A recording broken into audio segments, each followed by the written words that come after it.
주의 성소로 들어가서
주의 성소로 들어가네.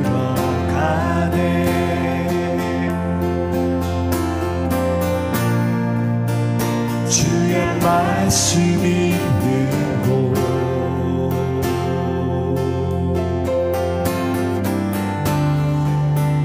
죄 씻음과 자만식을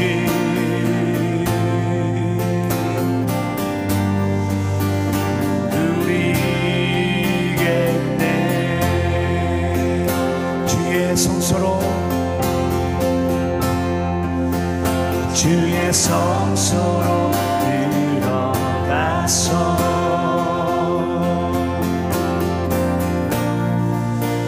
잔병한 어깨에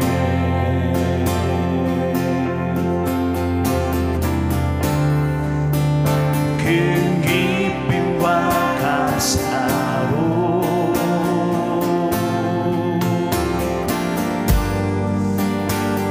찬양 드리리. 주님 앞에 나오라. 감사함으로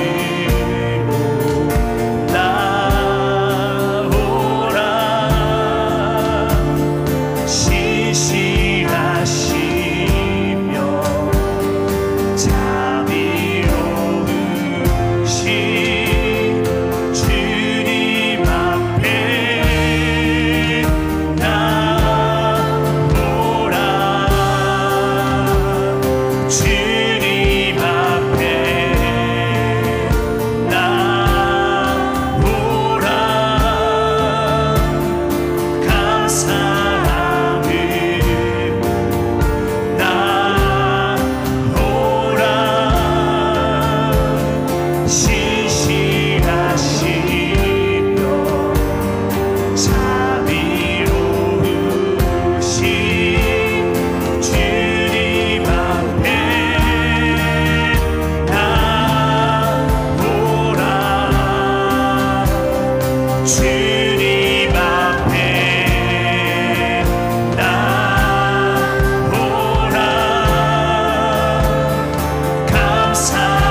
말씀 있는 곳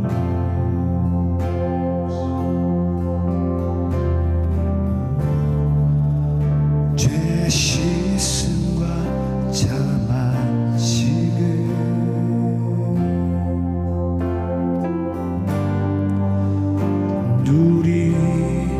누리겠네.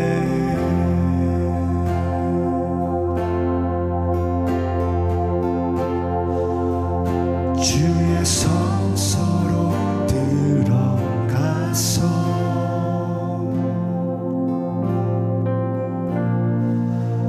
참 평안 얻겠네.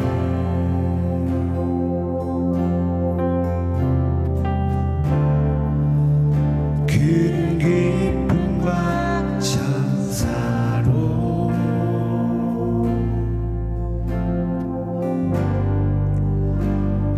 찬양 드리리. 주님 앞에 나오라. 감사함으로 나오라.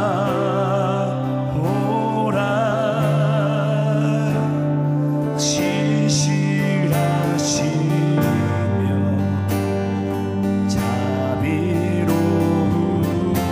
자비로우신 주님 앞에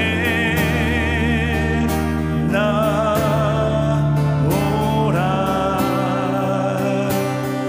주님 앞에 나오라.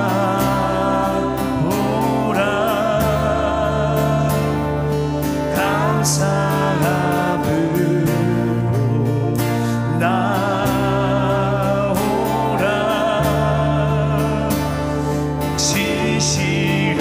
신실하시며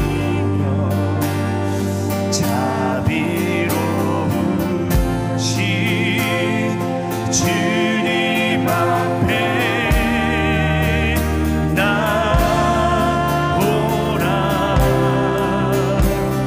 주님 앞에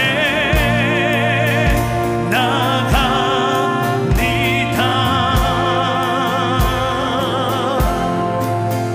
주의 사랑의 품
시간 오늘 예배를 위해서 함께 기도하겠습니다.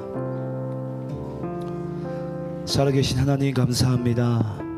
오늘도 우리에게 주님의 성소로 들어갈 수 있는 담력과 힘을 주신 주님, 오늘도 죄인된 우리가 예수 십자가의 보혈의 능력에 힘입어 죄의 사함을 받아 우리 주님 앞에 성소로 나아갑니다.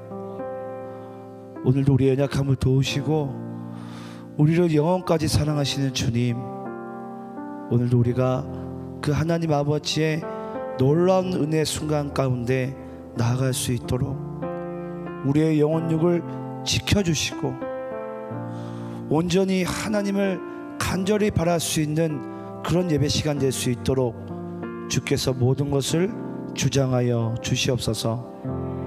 오늘도 우리에게 예배를 허락하신 우리 주님 찬양하며 사랑이 많으신 예수 그리스도 이름으로 기도드리옵나이다.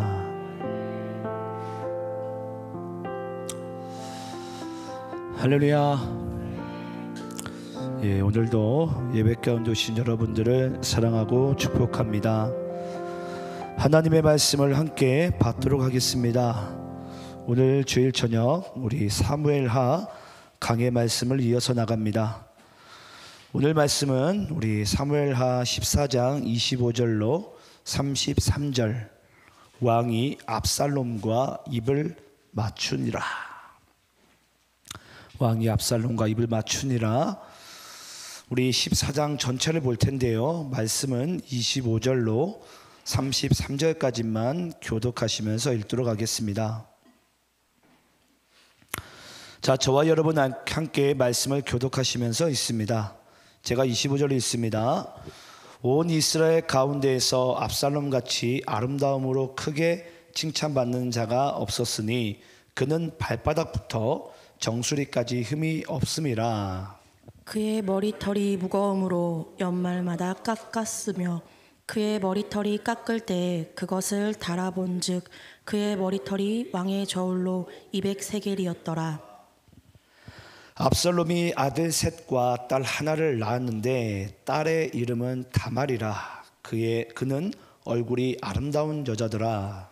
압살롬이 이태 동안 예루살렘에 있으되 왕의 얼굴을 보지 못하였으므로 압살롬이 요압을 왕께 보내려 하여 압살롬이 요압에게 사람을 보내 부르되 그에게 오지 아니하고 또 다시 그에게 보내되 오지 아니하는지라.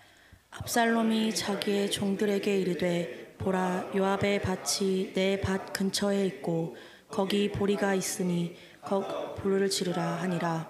압살롬의 종들이 그 밭에 불을 질렀더니 요압이 일어나 압살롬의 집으로 가서 그에게 이르되 어찌하여 내 종들이 내 밭에 불을 질렀느냐 하니 압살롬이 요압에게 대답하되 내가 일찍이 사람을 보내 너를 이리로 오라고 청한 것은 내가 너를 왕께 보내 아뢰게 어찌하여 내가 구술에서 돌아오게 되었나이까.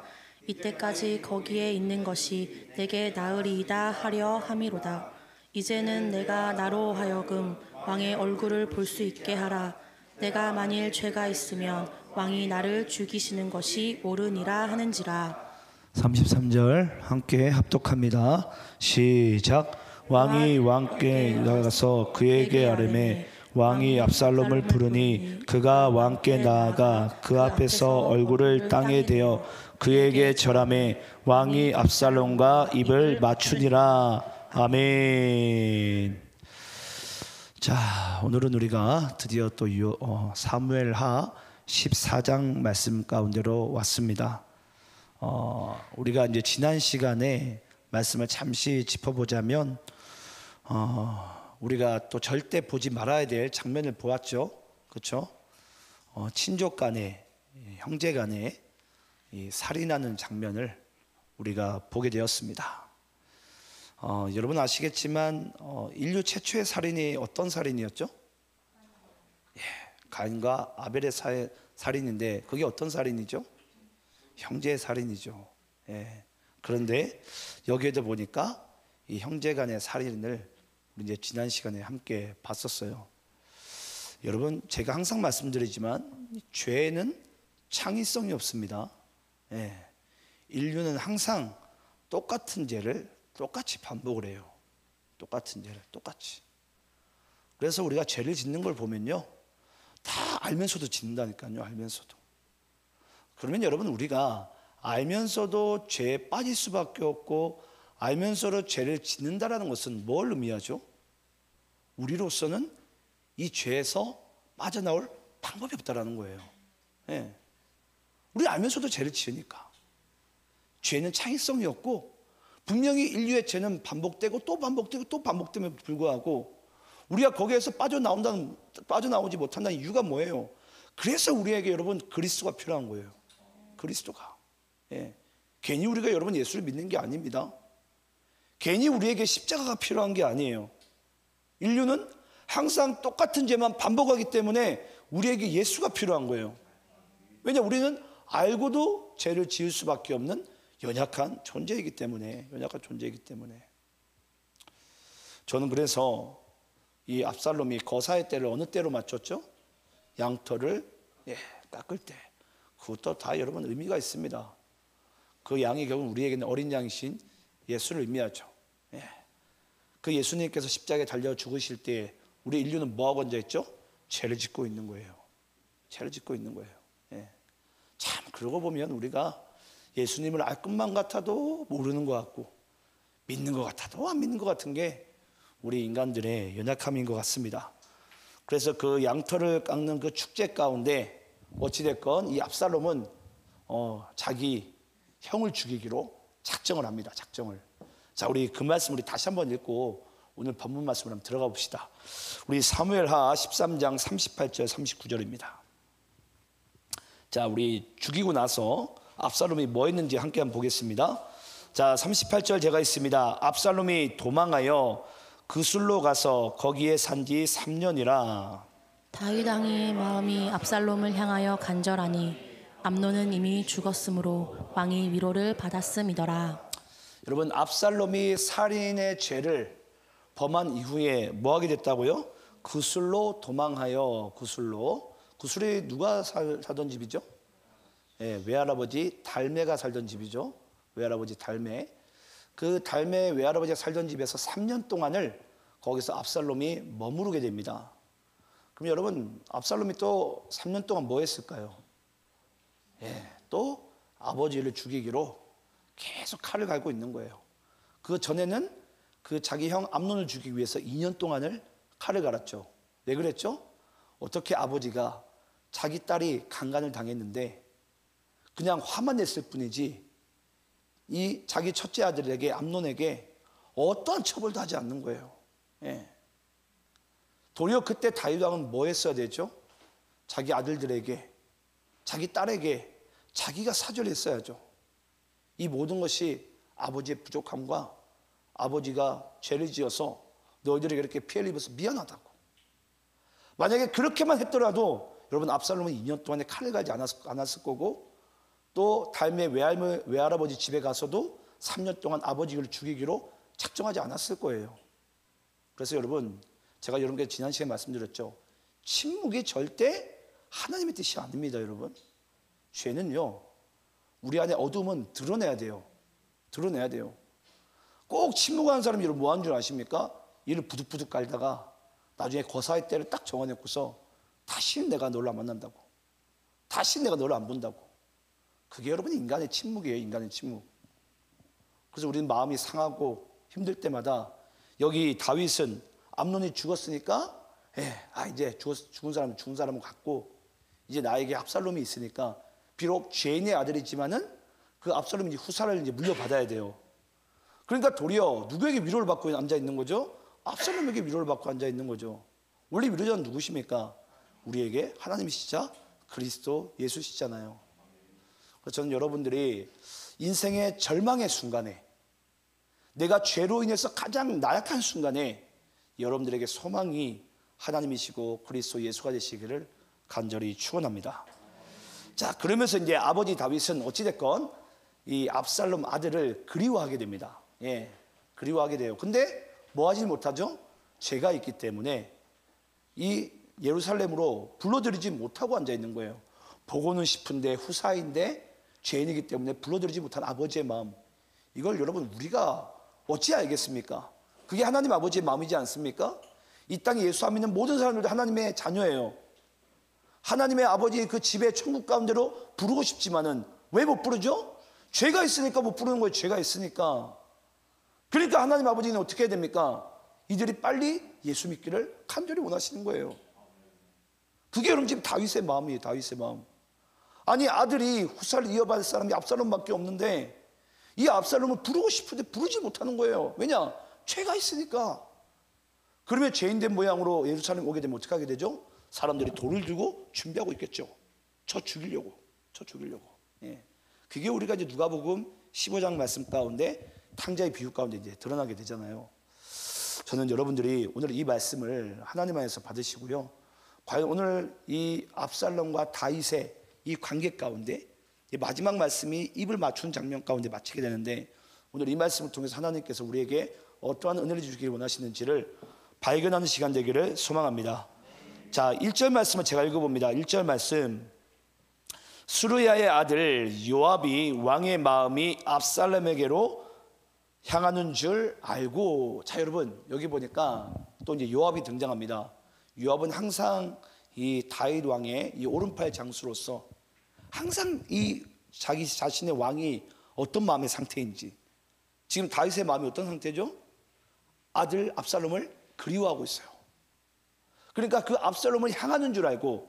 여러분 여기서 이 향하다라는 말이 상당히 의미가 있습니다. 이 향하다라는 말이 히브리어로 알이란 단어예요. 알. 이게 왜 여러분 중요하냐면요, 여러분 이 알이란 단어가 원래 무슨 뜻이냐면 위로란 뜻이에요. 위로. 여러분 그러면 원래 우리 사람은 하나님께서 우리 인간은 보행할 수 있는 그런 사람으로 만들었어요. 머리가 하늘을 향하고 있죠. 그러니까 하나님께서 우리를 본능적으로 어리를 우리가 향하게 하시는 거죠. 위로. 그러면 지금 우리는 인간은 본능적으로 하늘을 향하는 것이 우리의 본능이고 알인데, 위로 바라보는 것이 바로 우리 사람의 본능인데, 본성인데, 지금 다윗이 자기 아들 압살롬을 향하는 것은 어떤 마음이라고요? 그것은 아버지의 본성이라고요. 그 의미를 지금 여기 말씀 가운데 이야기를 하고 있습니다. 그러니까 그 아들이 죄가 있건 그 아들이 얼마나 못났건 이게 중요하지 않아요. 아버지가 아들을 그리워하는 그 마음은 하나님께서 우리가 아버지를 그리워한 마음만큼이나 아버지 다윗이 압살롬 그리워하는 마음이 본성이라는 거예요. 본성이라는 거예요. 근데 우리 마음 가운데 그렇잖아요. 아, 어떻게 다윗이 자기 딸을 간음하고 죽였던 그 암논의 살인자였던 그 압살롬을 어떻게 자기 아들인데, 그리고 아들임에도 불구하고 어떻게 그리워할 수 있을까? 여러분 이게 우리 입장에서 말이 되냐고요. 여러분들이라면 아버지라고 생각을 해보세요. 내 아들이 또 다른 아들을 죽여버렸어요. 여러분들이라면 보고 싶겠습니까? 쉽게 용서되지 않아요. 그런데 그 마음이 본성이라는 거예요. 본성. 그래서 여러분 우리 이 말씀 가운데 우리는 한 가지 더 알아야 되겠죠? 우리가 어떤 상황 가운데 가더라도 하나님 아버지께서도 우리를 그렇게 본능적으로 본성으로 우리를 그렇게 그리워하고 계세요. 우리가 아무리 죄를 지었을지라도. 그래서 우리는 또 뭐 하고 있는 거죠? 본성으로 본능적으로 우리는 하늘을 바라보게 하는 그런 우리 존재로서 하나님께서 인간을 창조하신 줄 믿습니다. 그래서 여러분 인간이요, 머리가 하늘을 향하고 있는 거예요. 하나님을 그리워할 수 있도록, 하나님을 본성적으로 바라할 수 있도록. 자, 그러면서 이제 이 다윗의 마음을 향하는 줄 알게 된 이 요압이요, 한 가지의 꾀를 쓰게 됩니다. 꾀를. 자, 그 꾀를 쓰는 장면이 드라마틱하게 이제 상당히 이제 쭉 나옵니다. 자, 2절 말씀 여러분들 읽겠습니다. 자, 2절 말씀 함께 있습니다. 시작. 드고아의 사람을 보내 거기서 지혜로운 여인 하나를 데려다가 그에게 이르되, 정하건대 너는 상주가 된 것처럼 상복을 입고 기름을 바르지 말고 죽은 사람을 위하여 오래 슬퍼하는 여인같이 하고. 자, 여러분 여기 보니까 2절에 이 요압이 드고아에 있는, 이 드고아라는 이 단어는 손뼉을 마주치다라는 뜻이에요. 드고아. 이 드고아에 있는 누구를 불렀다고요? 지혜로운 여인 하나를 부릅니다. 누가요? 요압이. 왕이 자기 아들 압살롬을 그리워하는 마음을 향하는 줄을 알고, 그래서 드고아에 있는 지혜로운 여인 하나를 부르는데 여러분, 여기서 지혜롭다는 것은 여러분 선한 뜻이 아닙니다. 여기서 지혜로움은 여러분 기억나시죠? 13장 우리 3절 말씀에 우리 요나답이 나왔었죠? 그 요나답은 어떠한 자라? 간교한 자라. 예, 간교한 것은 이 악독이 가득하고 거짓이 가득한 상태를 간교하다라고 표현했어요. 그래서 여기도 여러분 이 드고아에 있는 지혜로운 여인은 똑같이 이 간교한 자 하캄을 얘기합니다. 히브리어로 하캄. 예, 아까 우리 지난 시간에 13장 3절에 똑같은 간교한 자와 똑같은 단어입니다. 하캄. 예. 그래서 이 간교한 이 여인을 누구? 요압이 지금 드고아에 있는 간교한 여인을 한 사람을 딱 부르게 됩니다. 그러면서 뭐라고 얘기하죠? 네가 너희 집에 지금 초상이 난 것처럼 행동을 해라라는 거예요. 자, 행동을 하게 되는데, 자, 여기 말씀에 3절에 보니까 3절 제가 있습니다. 왕께 들어가서 그에게 이러이러하게 말하라고 요압이 그의 입에 할 말을 넣어주니라. 여러분 지금 뭘 하겠다라는 거예요. 예, 여러분 혹시 아바타 소개팅 아십니까? 예, 뒤에서 막 조정하는 거죠. 예, 이렇게 말하라고 저렇게 말하라고. 그러니까 지금 이 간교한 여인은 누구에게 지금 이용당하고 있는 거예요? 예, 지금 요압에게 이용당하고 있는 거죠. 요압에게. 참 여러분, 참 이게 제가 사무엘하 말씀 보면서 신기한 게 있어요. 다윗도 자기 손으로 죄를 안 지어요. 예, 자기 아들들도 자기 손으로 죄를 안 지어요. 항상 누구를 이용해 먹습니다. 근데 보니까 신하 요압도 자기 손으로 죄를 안 지어요. 예, 자기 하면 될 텐데 그냥 예, 갑자기 뭐 엄한 나라에 있는 그 지혜로운 간교한 여인을 한 명 불러가지고 야, 너 내가 뒤에서 이렇게 조정할 테니까 조정한 대로 너 이야기해야 된다라고 지금 이야기를 하고 있는 거예요. 자, 어떻게 조정하는지에 대해서 함께 한번 볼게요. 우리 4절부터 6절까지 교독하면서 읽겠습니다. 제가 4절이 있습니다. 드고아 여인이 왕께 아릴 때에 얼굴을 땅에 대고 엎드려 이르되 왕이여 도우소서 하니 왕이 그에게 이르되 무슨 일이냐 하니라. 대답하되 나는 진정으로 과부니이다. 남편은 죽고. 6절 함께했습니다. 시작. 이 여종에게 아들 둘이 있더니 그들이 들에서 싸우나 그들을 말리는 사람이 아무도 없었으므로 한 아이가 다른 아이를 쳐 죽인지라. 여러분 지금 드고아라는 한 이 간교한 여인이 두 아들이 있었는데 두 아들 중에 한 아들이 한 아들을 쳐 죽입니다. 예. 여러분 이게 지금 어떤 예화죠? 다윗의 이야기이기도 하지만 그렇죠, 가인과 아벨의 이야기죠. 예. 여러분 결국은 지금 다윗의 입장에서는 지금 대놓고서 지금 암논과 요압 그 압살롬의 이야기를 지금 직방으로 얘기하면 안 되죠. 이 하나의 소설처럼 꾸며야 되니까. 그 소설처럼 꾸며낸 이야기가 어떤 내용이라고요? 예, 가인과 아벨에 대한 이야기라고요. 가인과 아벨에 대한 이야기. 참 여러분 신기하지 않습니까? 이런 거 보면 사단은요 여러분 우리가 보기에는 막 호랭이나 고메탈을 쓰고 우리에게 덤벼들 것 같잖아요. 그렇지 않아요. 항상 하나님의 말씀을 가지고 덤벼들고 옵니다. 우리에게. 예. 그게 참 신기해요. 여러분 아시겠지만 하나님께서 노아에게 방주를 만들 때 뭘 바르게 하시죠? 역청을 바르게 하시죠. 그거 아십니까? 인간이 바벨탑을 쌓을 때 뭘 바르는 줄 아십니까?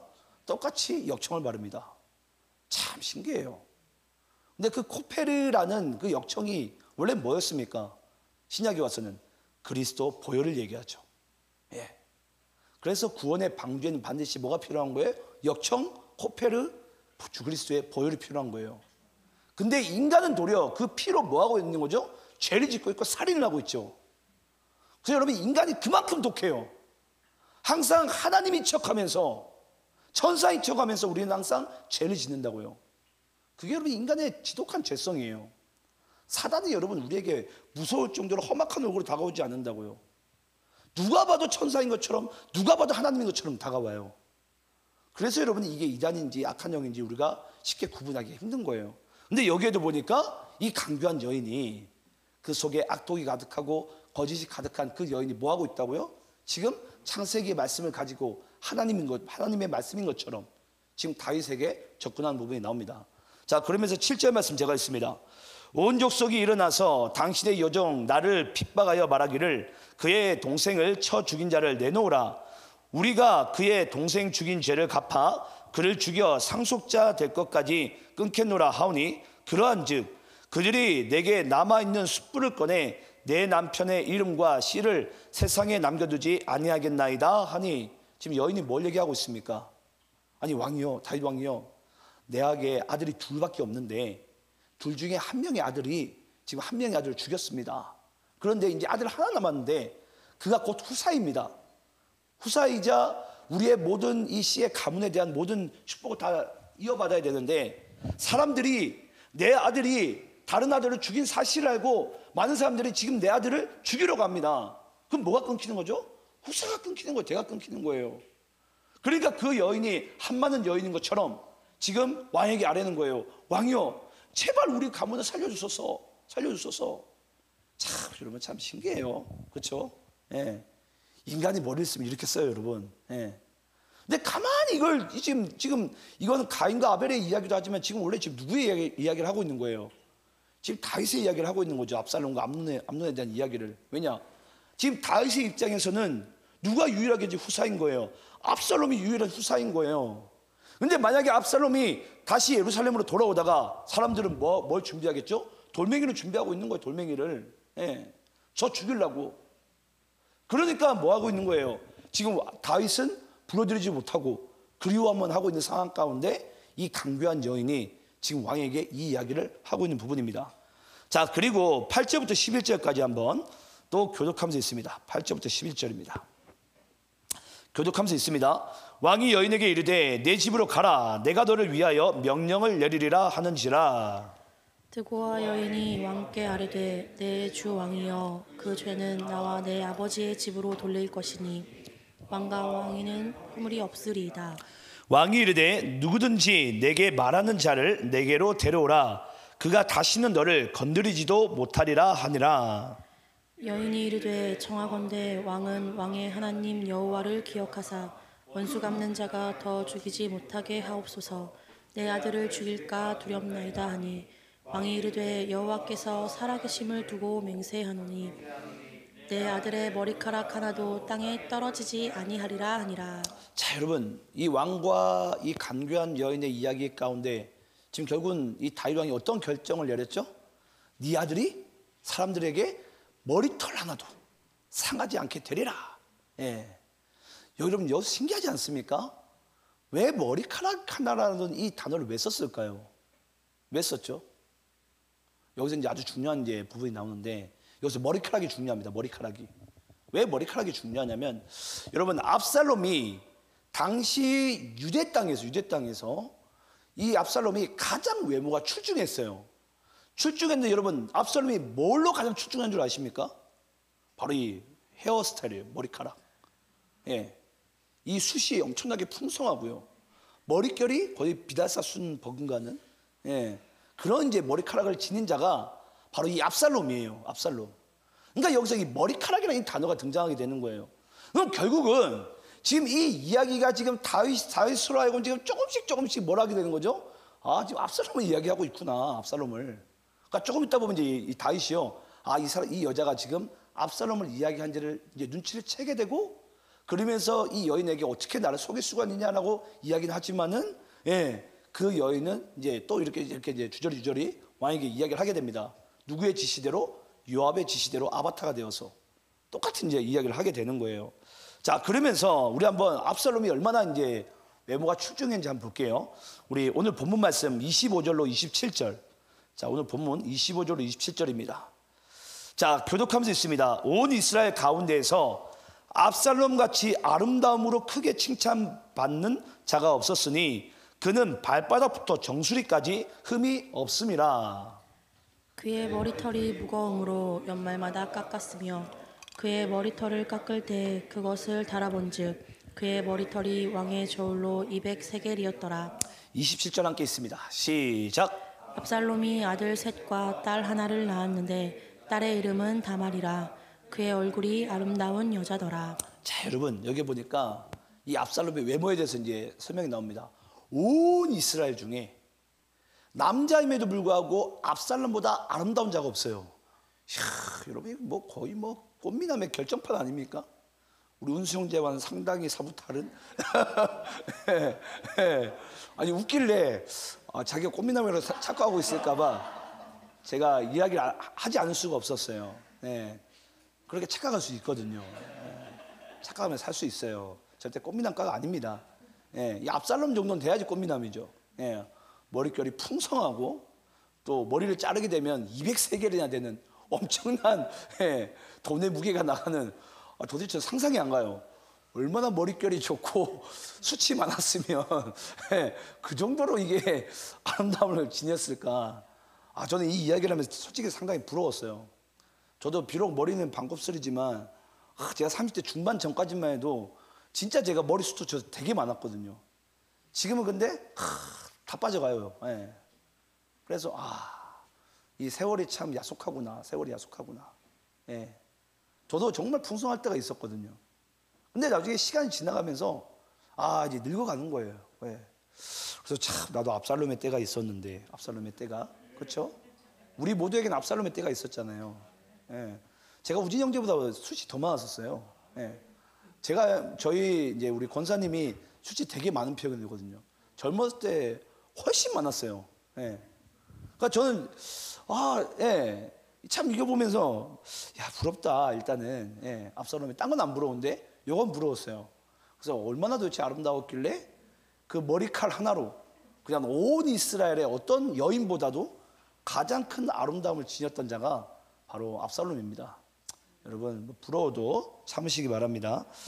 자, 그래서 뭐 중요한 건 이 압살롬이 이제 여러분 그만큼 외모가 출중하기 때문에 이 머리칼이라는 이 단어가 등장하게 되었고, 그래서 다윗이 자기의 입으로 이 누구죠? 강교한 여인에게, 지금 압살롬인지 아직까지 모릅니다. 모르는 상태에서 네 아들이 머리카락 하나도 상하지 아니하리라. 그러면서 점차 이제 압살롬으로 이제 이게 좁혀지게 되는 거예요. 자, 그러면서 우리 본문 다시 10절로 가볼까요? 10절.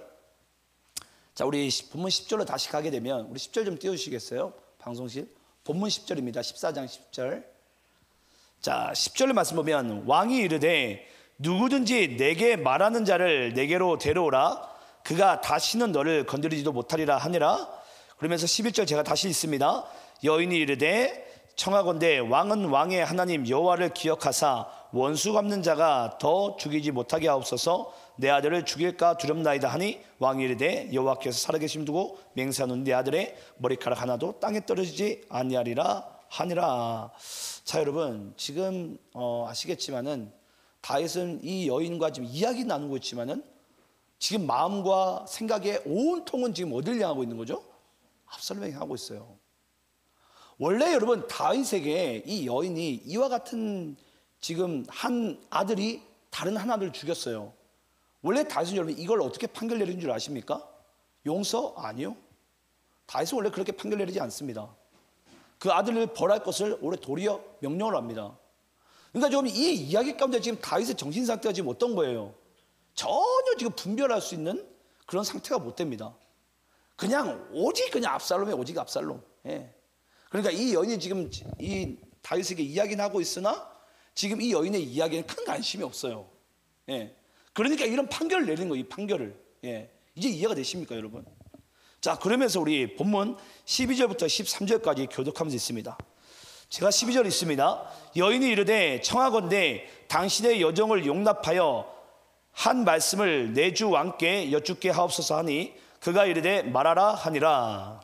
여인이 이르되 그러면 어찌하여 왕께서 하나님의 백성에게 대하여 이 같은 생각을 하셨나이까? 이 말씀을 하심으로 왕께서 죄 있는 사람같이 되심은 그 내쫓긴 자를 왕께서 집으로 돌아오게 하지 아니하심이니이다. 자, 여러분 이제 여인이 본색을 드러냅니다. 결국은 이 장황한 이야기를 왜 했는지에 지금 이야기를 하고 있는데, 왕이요 이와 같이 당신의 아들도 다시 왕궁으로 예루살렘으로 불러 모으소서, 부르소서 라고 이야기를 하고 있는 거예요. 그러니까 결국은 이제 요압이 시키는 대로, 또 요압은 왕의 그 마음을 향하는 마음을 잘 아니까 지금 이 여인을 시켜가지고 똑같이 지금 이야기를 하고 있는 거예요. 근데 여러분 이제 여기쯤 와가지고 이제 우리는 이제 좀 한 가지 좀 궁금한 게 생길 거예요. 여러분 이 마음이 지금 요압의 마음이 잘못된 마음입니까? 왕이 자기 아들을 그리워하고 있어요. 혹시라도 왕은 아들을 그리워하고 있지만 아들을 못 부르고 있어요. 혹시나 다른 사람들이 돌로써 그 압살롬을 죽일까 봐. 아니 여기서 여러분 지금 요압이 왕에게 용기를 붙들어 주면서 그래도 아들을 부르소서, 그래도 왕의 가문을 지켜야 되지 않겠습니까? 이스라엘을 지켜야 되지 않겠습니까? 누가 봐도 여러분 선하지 않습니까? 누가 봐도 선한 행동이에요. 그래서 이 지혜로운 여인을 여러분, 어떤 사람들은 이 지혜로운 여인을 선하게 보는 관점도 있어요. 근데 여러분 오늘 말씀을 그래서 끝까지 봐야 됩니다. 과연 이게 우리에게 어떤 메시지를 주기 원하시는지를, 그 궁극적인 목적을 알아야 돼요. 자, 그러면서 15절부터 20절까지 우리 교독하면서 읽겠습니다. 15절부터 20절입니다. 자, 제가 15절 있습니다. 이제 내가 와서 내 주 왕께 이 말씀을 엽주는 것은 백성들이 나를 두렵게 함으로 당신의 여종이 스스로 말하기를 내가 왕께 여쭈오면 혹시 종이 청하는 것을 왕께서 시행하실 것이라. 왕께서 들으시고 나와 내 아들을 함께 하나님의 기업에서 끊을 자의 손으로부터 주의 종을 구원하시리라 함이니이다. 당신의 여종이 또 스스로 말하기를 내 주 왕의 말씀이 나의 위로가 되기를 원한다 하였사오니 이는 내 주 왕께서 하나님의 사자같이 선과 악을 분간하심이니이다. 원하건대 왕의 하나님 여호와께서 왕과 같이 계시옵소서. 왕이 그 여인에게 대답하여 이르되 바라오니 내가 내게 묻는 것을 내게 숨기지 말라. 여인이 이르되 내 주 왕은 말씀하옵소서.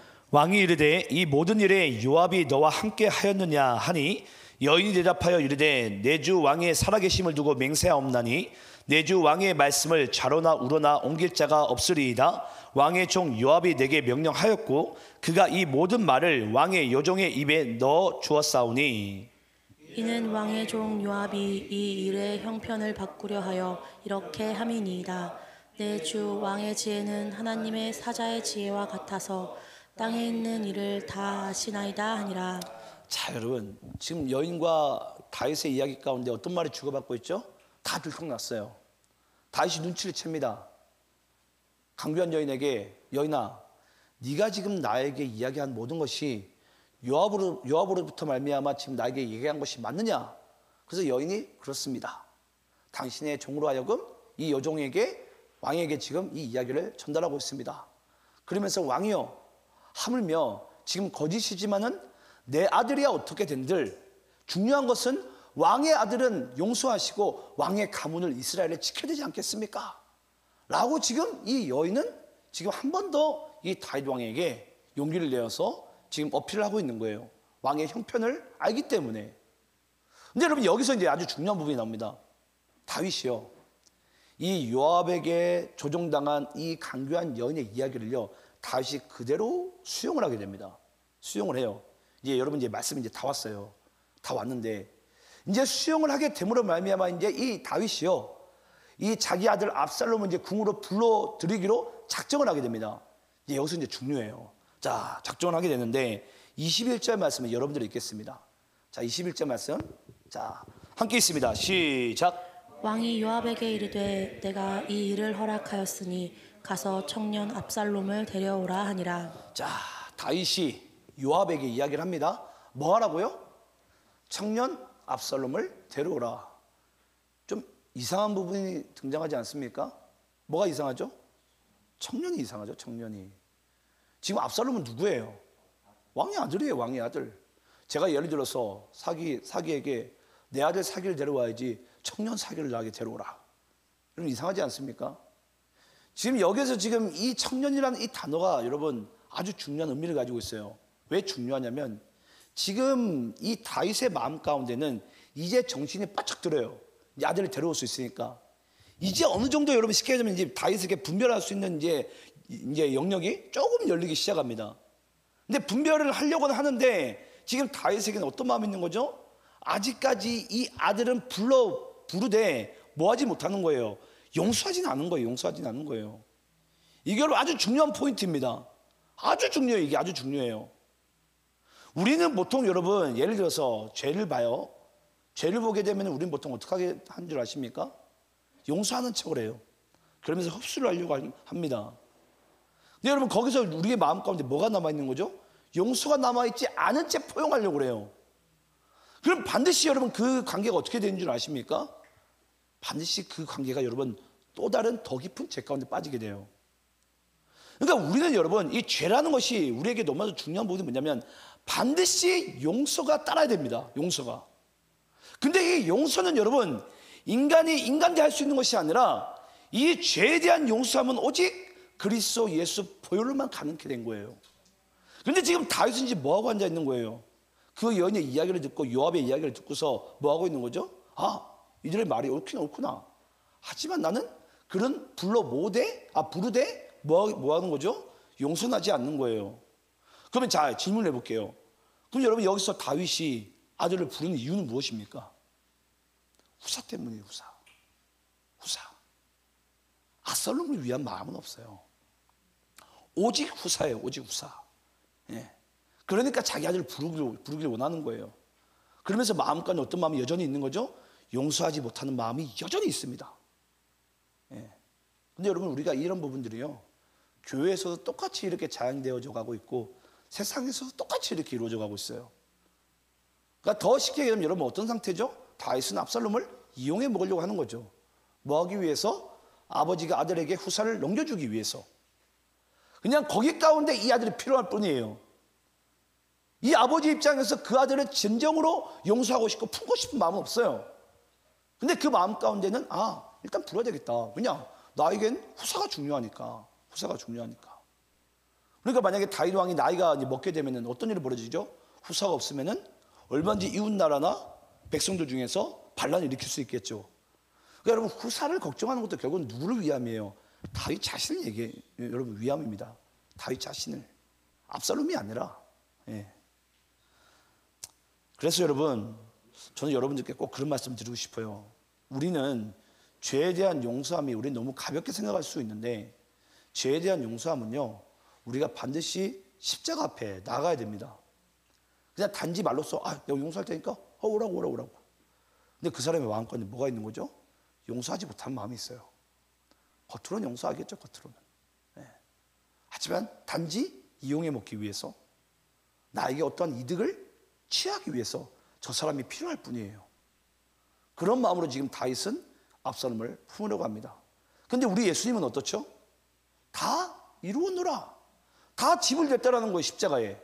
내가 너희들을 이제 나의 아들로 자녀로 품기에 이제 다 이루어졌다라는 거예요. 그게 주님께서 우리에게 하신 말씀입니다. 우리 한번 요한복음 19장 30절 말씀 읽어볼게요. 자, 요한복음 19장 30절. 자, 여러분들이 있습니다. 시작. 예수께서 신 포도주를 받으신 후에 이르시되 다 이루었다 하시고 머리를 숙이니 영혼이 떠나가시니라. 자, 여기 보니까 다 이루었다. 이것이 이제 헬라어로 테텔로스타이. 테텔로스타이라는 것은 여러분 과거나 현재나 미래에 지을 모든 죄에 대한 죄값을 지금 그리스도께서 다 감당하셨다, 해결하셨다라는 거예요. 그러면 여러분 이제 앞으로 이제 우리가 예수를 믿다가도 우리가 혹여나 넘어지거나 죄 가운데 빠지더라도 그 모든 연약함과 죄도 지금 그리스도께서 뭐 하신 거죠? 테텔로스타이. 내가 너를 품기로 작정한 이상 너의 모든 죄는 내가 다 해결했다라는 거예요. 그러니까 여러분 우리가 뭐 할 수 있는 거예요? 주의 성소로 나아갈 수 있는 거예요. 주님께 예배할 수 있는 거예요. 여러분 이 축복이 얼마나 대단한 줄 아십니까? 이 축복을 모르니까 우리가 예배가 날마다 씻고 요동을 치는 거예요. 여러분들의 예배를 회복하시기 바랍니다. 그러려면 이 다 이루었다는 이 은혜를 우리가 알아야 돼요. 이게 얼마나 여러분 능력이 있는 말씀인지. 나의 과거에 현재에 짓는 죄도 아니고 미래에 지을 죄마저 지금 그리스도께서는 다 해결하셨다는 거예요. 아무리 여러분들에게 연약함이 나타날지라도 우리 안에 분란이 날지라도 주님께서는요 우리를 품기 원하십니다. 구원하길 기뻐하십니다. 이게 주님께서 우리에게 주시는 참 그리스도의 복음이에요. 너희들이 이 그리스도를 의지하라고. 근데 지금 다윗의 모습을 보니까 그런 모습이 전혀 없죠. 전혀 없어요. 그러면서 여러분 한번 어떤 모습이 나타나는지 잘 보시기 바랍니다. 자, 28절로 30절입니다. 자, 교독하면 있습니다. 압살롬이 이태 동안 예루살렘에 있으되 왕의 얼굴을 보지 못하였으므로 압살롬이 요압을 왕께 보내려 하여 압살롬이 요압에게 사람을 보내 부르되 그에게 오지 아니하고 또다시 그에게 보내되 오지 아니하는지라. 30절 함께 했습니다. 시작. 압살롬이 자기의 종들에게 이르되 보라, 요압의 밭이 내 밭 근처에 있고 거기 보리가 있으니 가서 불을 지르라 하니라. 압살롬의 종들이 그 밭에 불을 질렀더니, 여러분 압살롬이 드디어 이제 예루살렘 궁으로 왔어요. 궁 바로 옆에 살게 됩니다. 옆에 사는데 지금 몸은 와 있는데 지금 다윗은 뭐 하고 있는 거죠? 압살롬을 외면하고 있습니다. 모른 채예요. 단 한 번도 그 아들의 얼굴을 보러 오지 않아요. 이 마음이 어떤 마음인 거죠? 용서하지 않았다라는 거예요. 용서하지 않았다라는 거예요. 그러니까 압살롬의 마음이 어떤 마음입니까? 아니 이럴 거면 도대체 왜 불렀냐고. 그러면 아니 외할아버지 달매 집에 그럼 두던지, 괜히 사람은 불러놓고서지 뭐 하는 거죠? 염장 지르는 거예요. 염장 지르는 거예요. 압살롬 입장에서는. 또 압살롬이 성격이 상당히 급합니다. 그래서 자기의 성격대로 뭐 하게 되죠? 불을 질러버립니다. 불을 지르면 뭐 하니까? 아버지가 관심을 가질 거니까. 그러니까 자기 성격대로 가요. 자기 성격대로. 자, 그러면서 다윗이 어떤 반응을 하는지 잘 보시기 바랍니다. 마지막 말씀입니다. 31절부터 33절 읽고 마치겠습니다. 31절 제가 있습니다. 요압이 일어나 압살롬의 집으로 가서 그에게 이르되 어찌하여 내 종들이 내 밭에 불을 질렀느냐 하니, 압살롬이 요압에게 대답하되 내가 일찍이 사람을 네게 보내 너를 이리로 오라고 청한 것은 내가 너를 왕께 보내 아뢰게 하기를 어찌하여 내가 그술에서 돌아오게 하였나이까. 이때까지 거기에 있는 것이 내게 나았으리이다 하려 함이로라. 이제는 내가 나로 하여금 왕의 얼굴을 볼 수 있게 하라. 만일 죄가 있으면 왕이 나를 죽이시는 것이 옳으니라 하느니라. 33절 마지막 말씀 제가 있습니다. 요압이 왕께 나아가서 그에게 아뢰매 왕이 압살롬을 부르니 그가 왕께 나아가 그 앞에서 얼굴을 땅에 대어 그에게 절하매 왕이 압살롬과 입을 맞추니라. 자, 여러분, 결국은 이 압살롬과 다윗이 드디어 이제 이 불지른 방화 사건을 통해서 결국은 이제 아버지와 아들의 얼굴을 대면하게 됩니다. 그러면서 다윗은요, 그 자리에서도 이 압살롬을 용서하진 않아요. 그러면서 뭐 한 줄 아십니까? 끝까지 다윗은 연기를 합니다. 그러면서 그 아들을 안고 입을 맞춰요. 근데 마음에 어떤 마음이 있다고요? 용서하는 마음이 없습니다. 그래서 여러분, 이제 다음 시간 나눌 부분이지만 이 압살롬은요, 오히려 외할아버지 달매 집에 있는 것보다 더 능력받고 치욕을 얻어가지고 다시 이제 그 아버지 품을 이제 떠나면서 반란을 계획하는 거예요. 뭐 하기로? 아버지를 죽이기로. 왜냐? 그 아버지가 나를 용서하지 않았으니까. 아니요, 압살롬의 마음 가운데는 아버지가 나를 용서하지 않은 죄보다 자신의 죄를 모르는 그 아버지가 더 미운 거예요. 아버지가 나를 어디 용서를 하고 말고 할 자격이 있나요, 여러분? 그 모든 죄가 누구로부터 말미암은 것인데 아버지 때문이잖아요. 그 마음이 여러분 지금 압살롬에게 없겠냐고요. 그러니까 지금 부자 간에 어떤 마음 상태인 거죠? 서로 으르렁으르렁 되는 거예요. 서로 용서하지 못하고 네가 죄인이니 네가 죄인이니. 이게 여러분 지금 이 땅에는 모든 인류의 연약함들입니다. 인간의 연약함이에요. 자기 죄는 다 돌아보지 못하는데 상대방의 그 죄만 바라보고 있는 거예요. 저 사람이 저래서 잘못됐다고. 그게 우리 인간 지독한 죄라니까요. 우리의 죄를 바라볼 줄 알고 우리가 주님 앞에 내가 죄인 줄 알면 우리가 용서하지 못할 자가 있습니까? 여러분들 마음 가운데 용서하지 못한 자가 있을 거예요. 왜 용서하지 못한 줄 아십니까? 그 사람의 죄가 커서? 아니요. 여러분들이 얼마나 큰 죄인지를 몰라서 그래요. 내가 죄인 줄 알면 우리는 이 세상에 용서하지 못할 자가 없습니다. 내가 1만 달란트보다 더 큰 죄사함을 내가 그리스도로 말미암아 용서함을 받았기 때문에 오늘 이 말씀을 통해서 다시금 여러분들에게 이 그리스도 예수의 십자가의 의미, 그 보혈의 의미, 우리를 죄로부터 구원하신 그 의미가 여러분의 삶 가운데 다시 한번 회복되어지기를 간절히 축원합니다. 함께 기도하겠습니다.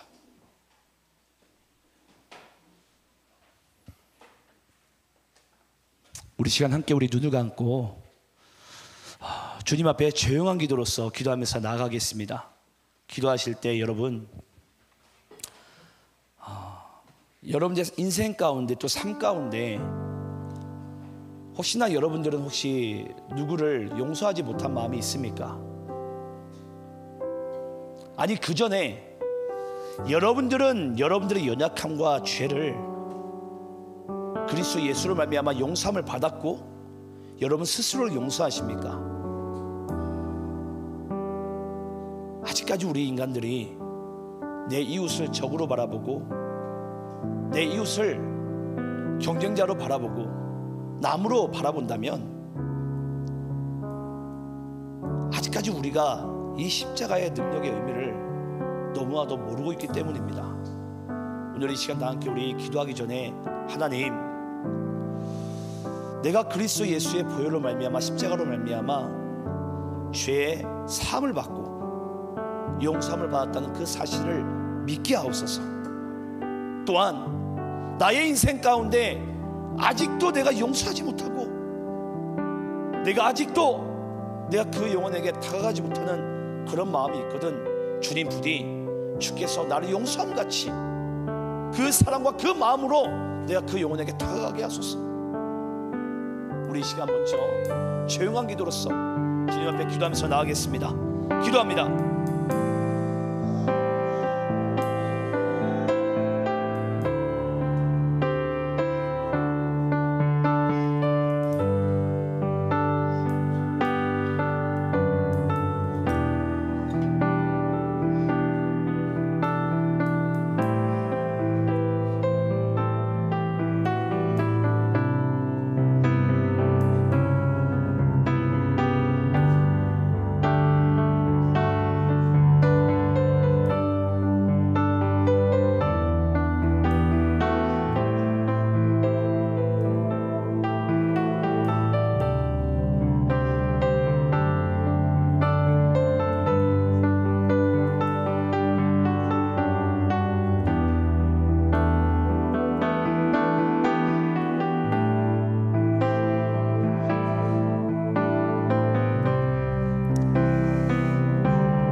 감사드리며 예수 그리스도 이름으로 기도드리옵나이다.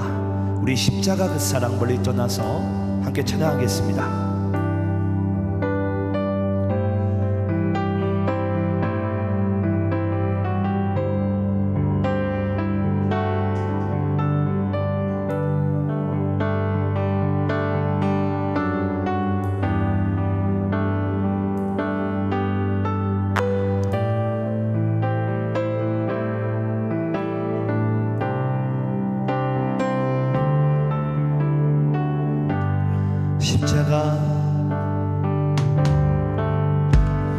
십자가 그 사랑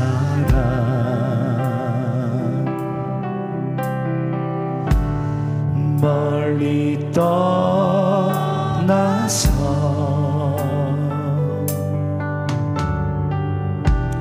무너진 나의 삶 속에 잊혀진 주 은혜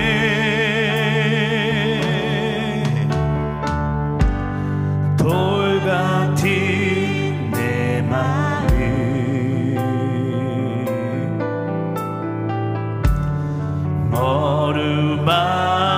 어루만지사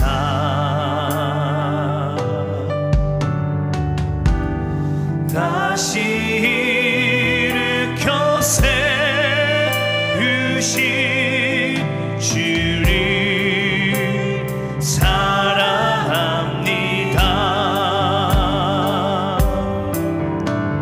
주 너를 보호하시고 너 붙드시리 너를 보배롭고 존귀한 주님의 자녀라. 주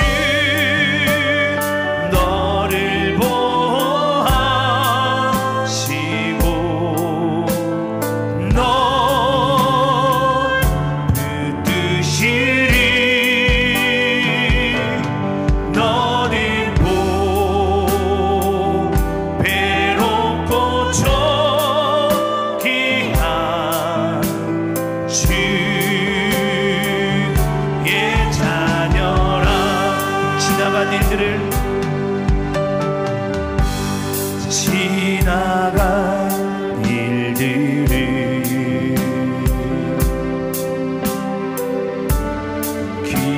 기억하지 않고 이전에 행한 모든 일 생각지 않으리.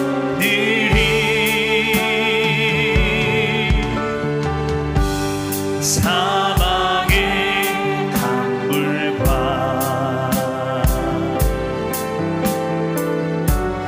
길을 내시는 주,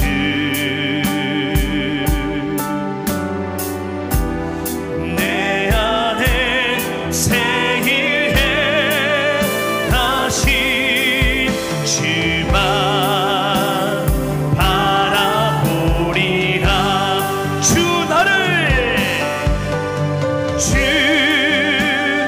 나를 보호하시고 난 붙드시리. 나를 배롭고 존귀한 주님의 자녀라. 주 너를 보호하시고 넌 붙드시리. 너는 배롭고 존귀한 주. 우리 시간 우리 주신 말씀 붙잡고 주여 세 번 크게 치고 기도합시다.